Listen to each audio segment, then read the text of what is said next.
We've got a new congressional report, drama here. It says, you remember that massive data breach at Equifax? It could have been prevented. Our next guest says Congress is right. It could have been prevented. Here now, Bill Karpovich. He's the president of Sonatype. Welcome back, Bill. Good to see you again. Yeah, thank you, sir. Good to be here. So, can you, for laymen, can you lay out what was the fault that was not corrected? What was it? Right.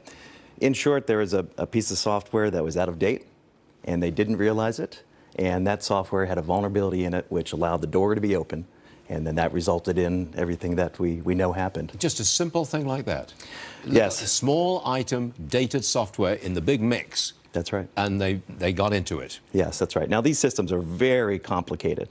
So it's easy to say, oh, just that one little thing, right? It's a big, complicated piece. But there are really core measures that you can take to make sure the doors aren't open. You can do that. I mean, of course you can. That's why there's been so much outrage about this over the course of the last 14 months, really 18 months, right? And this report just really reflects what has been known in the industry for a long period of time, which is this was preventable, and not only at a technology level, but just the way the organization was structured and the way that they thought about security.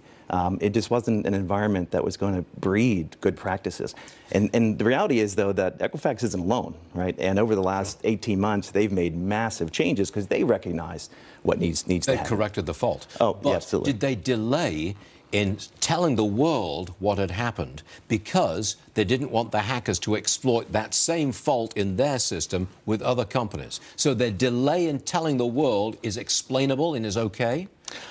Well, I think there was a series of just like a plane crash or one of these tragedies. There's always a whole sequence of problems, and everything from the door being open at the front end to how it was handled, we could critique it along the way. And to your point, it resulted in a delay. And then when they put out a way to help consumers, that didn't quite work out. So there were a number of problems. But Stuart, let me tell you, this is an industry problem, right? What we have learned, what our researchers have found, is that the same library that allowed the criminals to get into Equifax is now on the rise as far as downloads. In the last 2 months, we've seen more downloads. And that just reflects that overall, we're not thinking about security as a primary objective. And we have to figure out how we're going to create an accountability model, something so that when we go and build systems, we're designing security in from the front. An accountability model. Yeah, that will be good. Yes. Bill, thank you very much for joining us this morning. I'm sure you'll be back to explain this kind of thing in the future. Thank you. Bill. Pleasure to be here.